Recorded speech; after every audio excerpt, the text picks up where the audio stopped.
আমি পুরুলিয়া থেকে এসেছি। আমার নাম মাধুরী মণ্ডল। আমি আমার ছেলের সমস্যার জন্য এখানে আসি বা দাদার কাছ থেকে বা বোম্বা দাদার কাছ থেকে প্রার্থনা নিই। ও 14 বছর বয়সে অনেক সমস্যা আছে।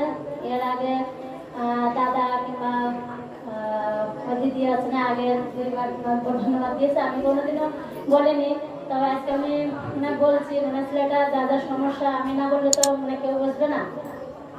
ছেলেটা 14 বছর বয়স, অনেক ডাক্তার অনেক কবিরাজ করেছি ওকে নিয়ে, কালি পেয়েছে, রাশি পেয়েছে, সমস্ত জায়গায় ঘুরেছি। সবার একই কথা যে পেটে থাকতে ভয় পেয়েছে, সেই কারণে এরকম। তারপরে অনেক কিছু দেয় যে করলে ঠিক হবে, কিন্তু হয় না। তারপরে ঝাড়খণ্ডের সংবাদ শুনে ওখানে গিয়েছিলাম যে যিশুরির ওখানে প্রার্থনা হয়। 3 বার গিয়েছি ঝাড়খণ্ডে। ওর ভিতরে যে শয়তান আছে, ঝাড়খণ্ডের ওখানে গিয়ে সে শয়তান জাগ্রত হয়নি। তারপরে দাদার কাছ থেকে প্রার্থনা নিলাম, বোম্বে দাদার কাছ থেকে নিতাম। আস্তে আস্তে করতে গেলে 1-1.5 মাস নেওয়ার পরে সে শয়তান জাগ্রত হলো। হওয়ার পরে প্রথমত আমি বোম্বে দাদার কাছ থেকে নিতাম না, দাদার কাছ থেকে নিতাম। তারপরে ওটা একটু সমস্যা হলো, দাদাই দিয়েছিল বোম্বে দাদার ফোন নাম্বার। বোম্বে দাদার কাছ থেকে প্রার্থনা নিতে নিতে শয়তান যার ভিতরে আছে, যে দাদা প্রার্থনা করে সে গুমরানো আওয়াজ হয় বা এটা হাত পা ছুটাছুটি করে। আমি শুধু বলতাম দাদা এরকম করছে, বছর মুখে তেল দাও। যখন মুখে তেল দিতাম তখন কথা বলতো যে কেন তুই প্রার্থনা করছিস, হ্যাঁ আমি ছেড়ে যাবো না, আমি অনেকদিন যাবত আসি। এইভাবে করতে করতে হয় প্রায় 10-15 দিন যায়। যার পরে তখন আমার সাথে কিছু বলতো না, বোম্বে দাদা যখন প্রার্থনা করতো তখনই ওটা বলতো। তারপরে একদিন আমার ছেলেকে বলছে গো মা, আমার না 10 দিনের টাইম দিয়েছে যে আমাকে মেরে ফেলবে, মুখ দিয়ে রক্ত যাবে তোমার সামনে। তা আমার শয়তান যখন বলবে তখন বলবে কি যে আমরা প্রভুতে আছে, প্রভু আমার রক্ষা করবেন, আমি প্রভুর সন্তান। এভাবে চলতে থাকে। তারপরে 10 দিন যখন বলেছে 10 দিন আছে, 2-3 দিন বাদে সকালে দাঁত ব্রাশ করছে, আমার পরে খুব রাত দেখাচ্ছে। তা বলছি এরকম করছিস কেন? তা বলছে এই তুই কার ছেলে বলছিস, আমি কি তো ছেলে? হ্যাঁ আমি আসলে শয়তান, আমি এই 14 বছর ধরে আসিস, তুই আসলে যিশুর নাম করছিস কেন, যিশুর নাম করবি না। এইভাবে তো হয়। তারপরে আমি দাদাকে ফোন করলাম, দাদা এরকম ভাবেও বলছে। তারপরে স্নান করতে নেমেছে, বলছে মনে করলাম 10 দিন পরে নেবো, তা আজকেরই তো ছেলেকে আমি মেরে ফেলবো, তো সামনের মুখ দিয়ে রক্ত উঠাবো, দেখি তুই কেমন করে ঠেকাস।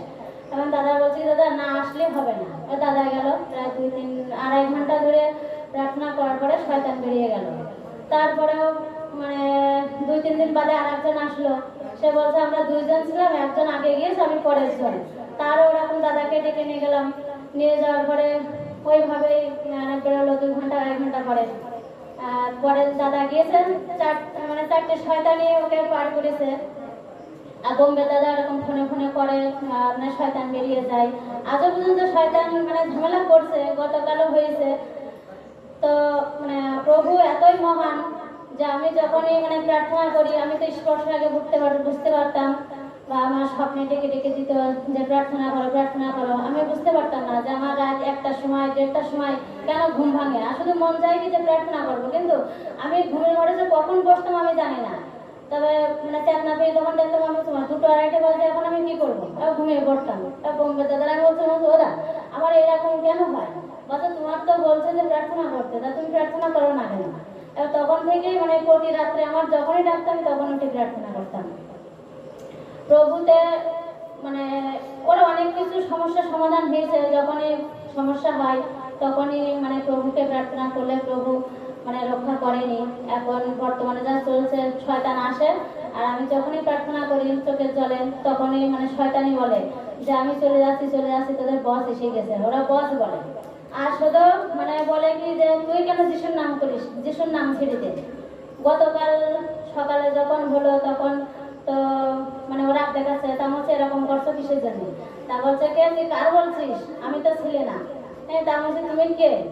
বলছে আমি তুই কে, তুই আবার কোথাকার কে আসলি? হ্যাঁ তা বলছে তোর ছেলেকে মনে করেছিস, তোর ছেলে ছেড়ে দেবো, তোর ছেলেকে মারবো তারপর নিয়ে যাবো, তোর ছেলে বেঁচে থাকলে অনেক কিছু করবে, ওর ভয়তে শয়তান সবাই কাঁপবে, তা ওকে বাঁচায় রাখবো না।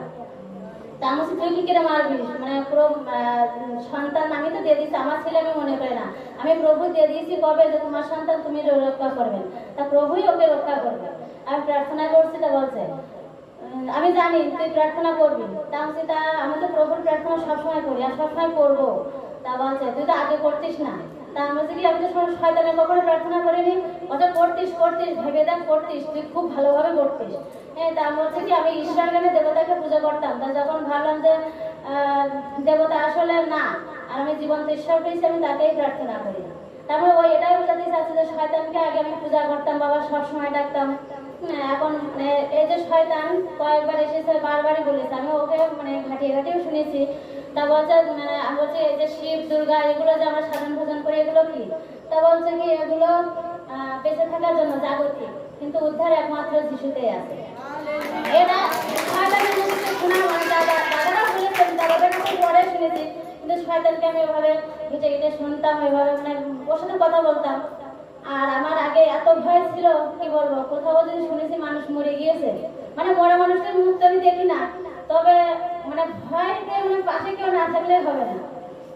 এখন আমার মানে প্রভু এতটাই সাহস দিয়েছে যে শয়তানের সাথে আমি লড়াই করছি, গন্ডগোল করছি, মানে রাত 12টা একটা, আমার স্বামী তো বাড়িতে না, ওই ছেলেকে আমি একাই সামলাই। তা প্রভু এতই মহান যে আমার সাহসও দিয়ে দিয়েছে, সেই ক্ষমতাও দিয়ে দিয়েছে, শয়তানের সাথে লড়ার কোনো ভয়ও নেই।